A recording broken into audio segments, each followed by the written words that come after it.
Does it Sure. make sense for a mother who is struggling with breastfeeding to think about resuming or recovering breastfeeding right in the middle of an emergency? It's a good question, and the answer is yes, and it's something that many women do. So we've seen in many past emergencies, relactation is actually something that happens quite commonly. When I came to work in this area, I came to it because I did research in relactation. And when I looked at other people who'd written about relactation, a lot of them were writing about it in the context of emergencies. So it is something that is quite common. Of course, mothers need assistance to be able to do this.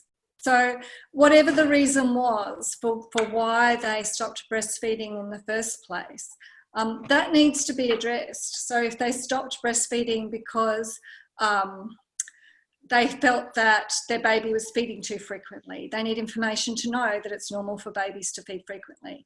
If they stopped breastfeeding because they had a lot of nipple pain because their baby wasn't attached well at the breast, then that problem needs to be solved in order for the mother to be able to successfully relactate. But it's absolutely something that can happen and does happen, and I can tell you here in Australia, in addition to the roles that you mentioned at the beginning, I'm also an Australian Breastfeeding Association breastfeeding counsellor, which is the same as a LaLecheLeague leader, basically.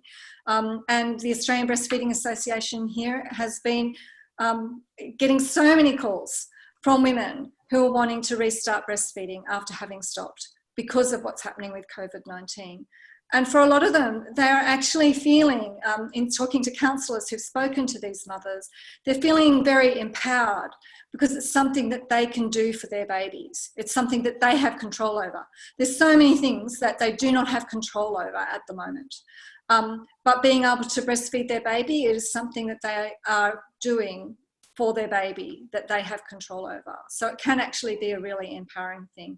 It is also something that women are doing because they're really scared. So it's really important for mothers to know that that it's okay to be scared too. But I guess in contacting, if women are contacting LaLecheLeague, they're contacting other mothers who understand what it's like to be a mother and to be fearful for your child and to want to do the best you can for your child.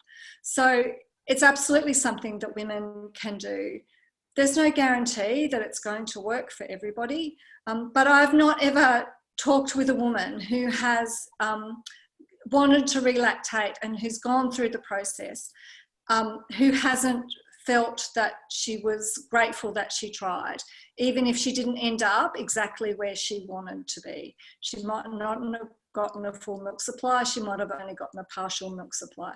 She might have gotten a full milk supply, but her baby might not have been willing to actually feed at the breast. She might have been feeding in another way. But I've never heard from a woman who said, I regret that I actually tried this. Is there a sort of threshold of amount of breastfeeding that would be really important to achieve to say, well, I am providing enough immunitary protection or so? I mean, we know that every droplet counts. We know that even just skin-to-skin contact is important. Okay, but is there any threshold of amount of breastfeeding that is really important to achieve, just in case one mother had this kind of concern and this kind of target to achieve?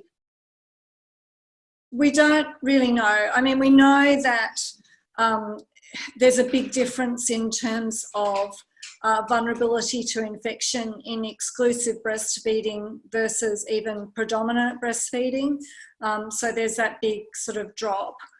Because it's not just about the volume, it's not just about the volume of the breast milk, it's also about what happens within the baby's gut when you introduce another milk and the sort of damage that that can do to the lining of the gut that will actually help facilitate infection. So there is that big difference. But we also know that it does make a difference, you know, so a baby who is partially breastfed is going to be less vulnerable to infection than a baby who's fully formula fed.